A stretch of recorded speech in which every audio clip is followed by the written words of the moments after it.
উইন্ডমিলগুলোর হাওয়ায় অনবরত ঘুরে যাওয়া আমাদের জানান দেয় শহরের ব্যস্ততা, জীবন এবং ভিড় থেকে অনেক দূরে চলে এসেছি।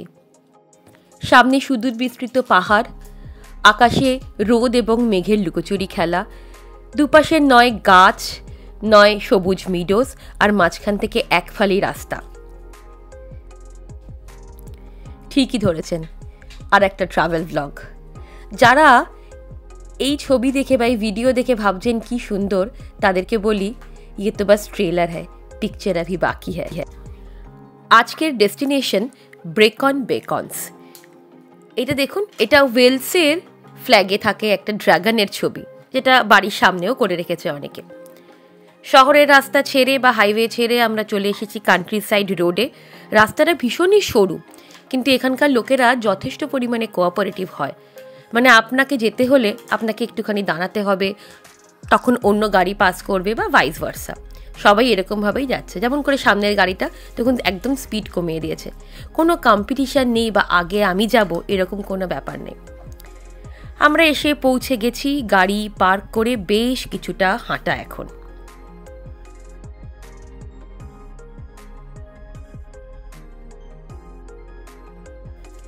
এখন আমরা ঢুকছি, সামনে অনেকটা হাঁটা।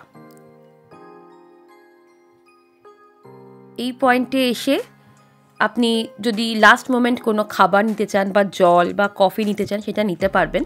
এবং আছে একটা শপ, সেই শপের সম্বন্ধে বলছি তার আগে দেখুন, এরা যারা আসছে সবুজ রঙের জামা পরে, এরা একটা স্পেশাল কজের জন্য টাকা তুলছে, সেই জন্য তারা এরকম স্পেশালি ড্রেসড আপ। এই যে এই দোকানটা, লাস্ট মিনিট যদি কোনো ক্যাপ লাগে বা কোনো ট্রেকিংয়ের যদি কিছু লাগে, প্রয়োজনীয় জিনিস, সেই সমস্ত কিছু রয়েছে। প্লাস বাচ্চাদের জন্য পেন, পেন্সিল, বেশ অ্যাট্রাকটিভ। আমরা এই সুভেনিয়ার শপটা থেকে একটা ম্যাপ নিয়েছিলাম, কারণ যেখানে যাচ্ছি সেখানে কোনো নেটওয়ার্ক নেই। ম্যাপের ভরসাতেই আপনাকে পুরোটা যেতে হবে। ছোট পায়ে চলতে চলতে ঠিক পৌঁছে যাব। হ্যালো,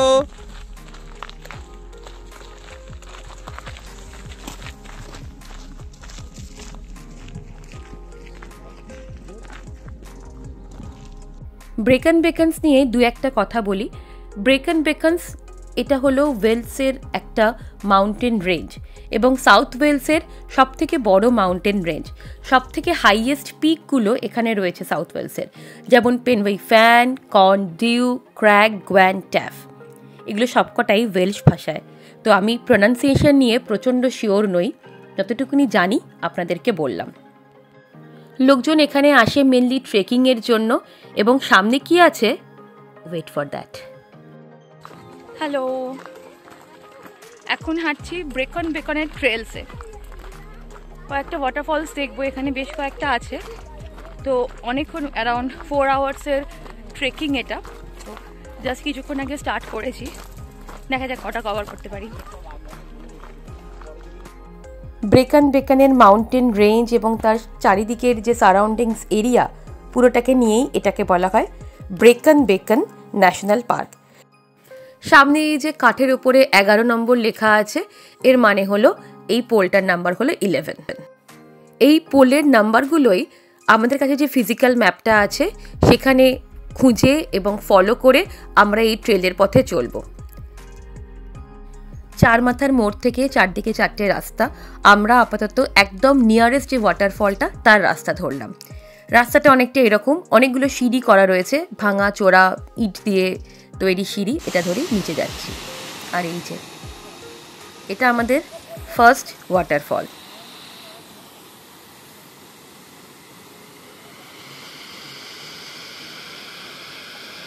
ওয়াটারফল মানে জলপ্রপাত।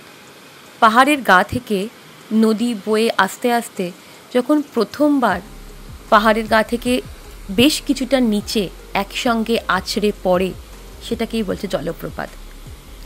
প্রকৃত নিদর্শন, যেটা জলপ্রপাতের সংজ্ঞাকে একদম অ্যাপ্রোপ্রিয়েট করে তোলে।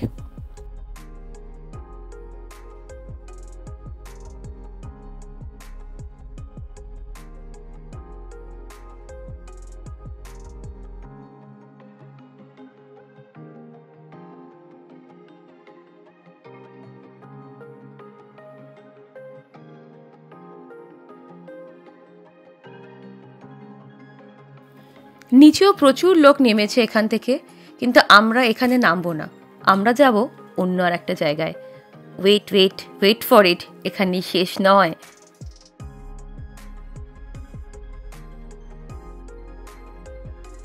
কি অসম্ভব সুন্দর পরিবেশ আর কি অসম্ভব সুন্দর রাস্তা। যত যাচ্ছি মনে হচ্ছে আমরা যেন সবুজের মধ্যে ঢুকে চলেছি। এখানে টোটাল 4টে ওয়াটারফল রয়েছে, একটা মিডিয়াম আমরা দেখলাম, এবারে যেটা সব থেকে হিউজ লার্জেস্ট সেখানে যাচ্ছি। প্রায় 2.5 থেকে 3 ঘন্টার জার্নি, সঙ্গে কিছু খাবার এবং কফি থাকাটা বাঞ্ছনীয়, যেটা আপনাকে সবসময় এনার্জি দেবে।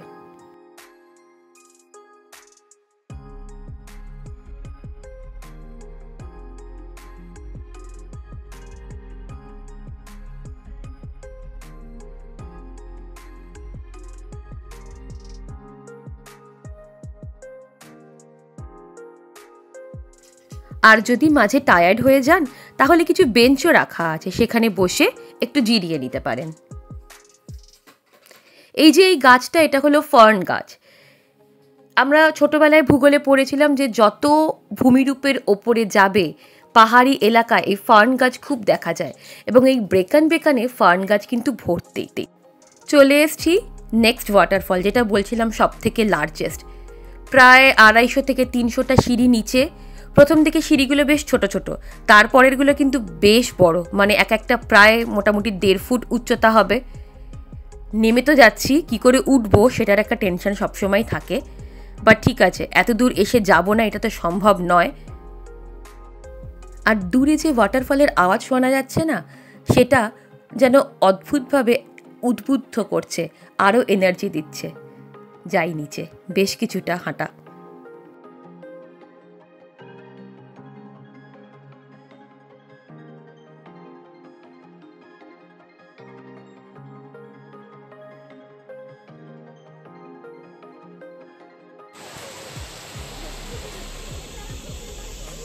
নিচে নেমে এসেছি টু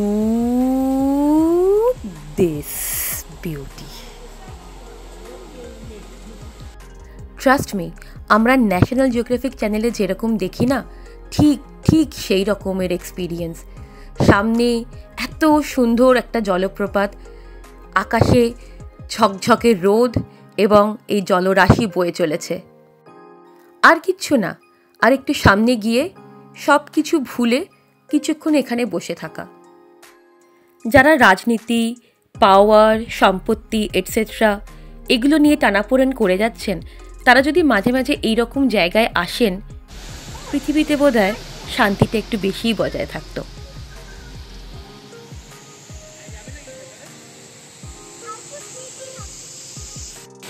সেদিনটা সত্যিই আমাদের জন্য লাকি ছিল। Look at the beautiful rainbow. এরকম হয়তো এখানে সত্যিই খুব কমন, আগে এরকম দেখিনি বলে জানি না, জানতে পারলাম। বাট সত্যি এরকম নেচারের কাছে দাঁড়িয়ে নিজেকে খুব লাকি মনে হচ্ছিল।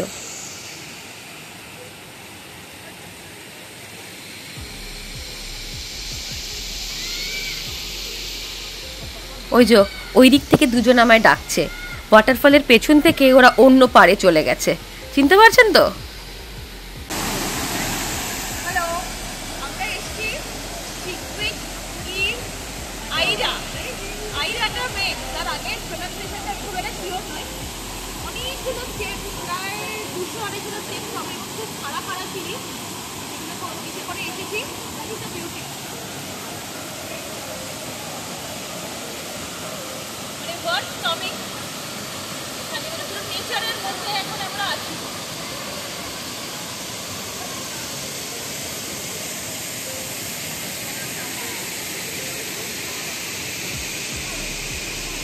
আর বেশি কিছু বলবো না, 1 মিনিট নিস্তব্ধে আপনারাও একটু প্রকৃতির স্বাদ আস্বাদন করুন।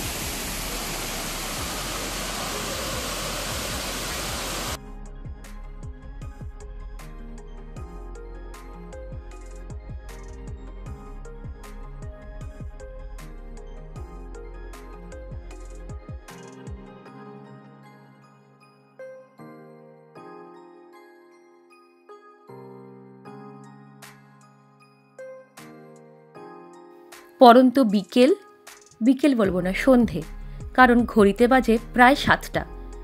পরন্ত সন্ধে এবং আঁকাবাঁকা পথ মানেই বাড়ি ফেরার পালা। অ্যাডভেঞ্চার, হাইকিং, ঝকঝকে রোদ, প্রচুর গ্রিনারি, ফার্ন গাছ, ওয়াটারফল, ওঠা নামা সব কিছু নিয়ে একটা দিন প্রকৃতির খুব কাছে কাটানো। পার্টিকুলার কিছু অলীক স্বপ্নের পেছনে না দৌড়ে জীবনটাকে ভালো করে বাঁচা উচিত এবং উপভোগ করা উচিত। আজকে এই প্রকৃতির থেকে আমার এটাই টেক অ্যাওয়ে। দেখা হচ্ছে খুব শিগগিরই। Till then, by.